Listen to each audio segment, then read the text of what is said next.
ఇచ్చిన వాగ్దానాల్లో అమ్మఒడి అందరికి ఇస్తానంటాం, ఎంతమంది పిల్లలు ఉంటే అంతమందికి ఇస్తానంటాం. జగన్మోహన్ రెడ్డి గారు ఇచ్చిన దానికంటే ఇంకొంచెం ఎక్కువగా సంక్షేమానికి పెద్దపీట వేస్తానని చెప్పి ఇవాళ పిల్లలకి చదువుకునే విద్యార్థులకి సంవత్సరం కూడా తిరిగి రేపు పరీక్షలు మార్చిలో ప్రభుత్వం వచ్చినాక ఏడాది గడుస్తుంది. మీరు ఇంతవరకు ఒక క్వార్టర్ ఫీజు కూడా పిల్లలకి చెల్లించలేదు. రేపు ప్రమాదం ఏంటంటే హాల్ టికెట్లు ఇవ్వరు. పరీక్షలు రాయాలంటే ప్రైవేట్ కాలేజీలో చదువుకుంటున్న విద్యార్థులకి, పేద విద్యార్థులకి ప్రభుత్వం కోసం ఎదురు చూస్తున్న ఫీజులు రాకపోతే హాల్ టికెట్లు ఇవ్వని పరిస్థితి. రండన్న, హాల్ టికెట్లు ఇవ్వని పరిస్థితి. మరి విద్యార్థుల్ని ఈ విధంగా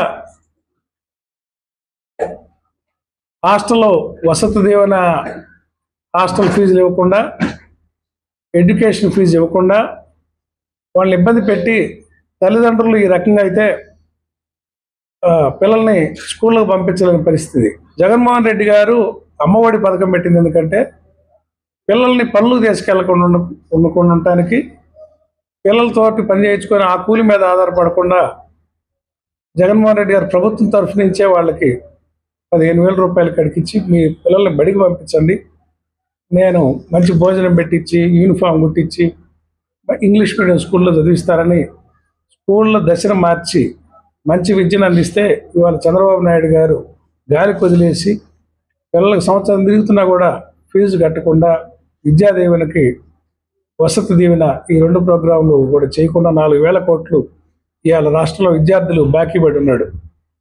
చంద్రబాబు నాయుడు గారు అన్ని రకాలుగా చేతులెత్తేసినట్టే విద్యార్థుల విషయంలో కూడా చేతులెత్తేయటం ధర్మం కాదని సందర్భంగా తెలియజేస్తున్నాం. ఎందుకంటే డ్రాప్అవుట్స్ పెరుగుతారు. మనం విద్యా ప్రాథమిక హక్కు, వాళ్ళందరినీ చదివించాలి. మీరు ఈ రకంగా కట్టలేకపోతే రేపు పిల్లలు హాల్ టికెట్లు తీసుకొని పరీక్షలకు పోలేక ఒత్తిడికి గురై, ఇప్పుడు మనం నారాయణ చైతన్యాల్లో చూస్తున్నాం, అక్కడక్కడ ఆత్మహత్యలు కూడా చూస్తూ ఉన్నాం.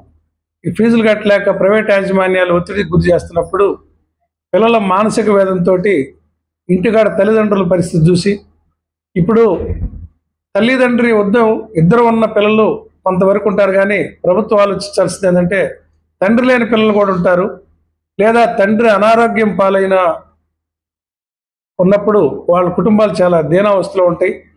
వాళ్ళు కూడా బడికి వచ్చి చదువుకోవాలంటే ప్రభుత్వం నుంచి కొంత వెసులుబాటు ఇవ్వకుండా ఈ రకంగా సంక్షేమాన్ని మీరు పక్కన పెడితే ఆ కుటుంబాల్లో ఎటువంటి పరిస్థితులు ఉంటాయో ఆ పిల్లల మానసిక స్థితి ఏందో మీరు అర్థం చేసుకోవాలని ఈ సందర్భంగా ప్రభుత్వాన్ని నేను కోరుతా ఉన్నా. ఇది మీరు కట్టనందువలన మీ కళ్ళు తెరిపించాలని ఫీజు పోరని మేము రేపు 5వ తేదీన రాష్ట్ర వ్యాప్తంగా జగన్మోహన్ రెడ్డి గారి పిలుపు మేరకు మన ప్రకాశం జిల్లాలో మున్సిపల్ హై స్కూల్ గ్రౌండ్ దగ్గర నుండి, మున్సిపల్ హై స్కూల్ దగ్గర నుండి కలెక్టర్ ఆఫీస్ దాకా మన జిల్లా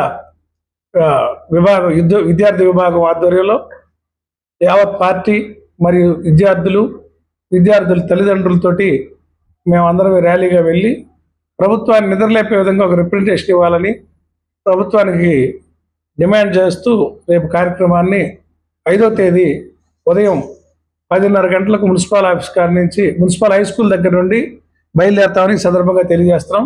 కలెక్టర్ గారికి రిప్రజెంటేషన్ ఇచ్చడం ద్వారా ప్రభుత్వానికి తెలియజేయాలని, వాళ్ళ ముద్దు నిద్ర నటిస్తున్న ముద్దు నిద్రను లేపాలని ఈ కార్యక్రమాన్ని తలపెట్టాం.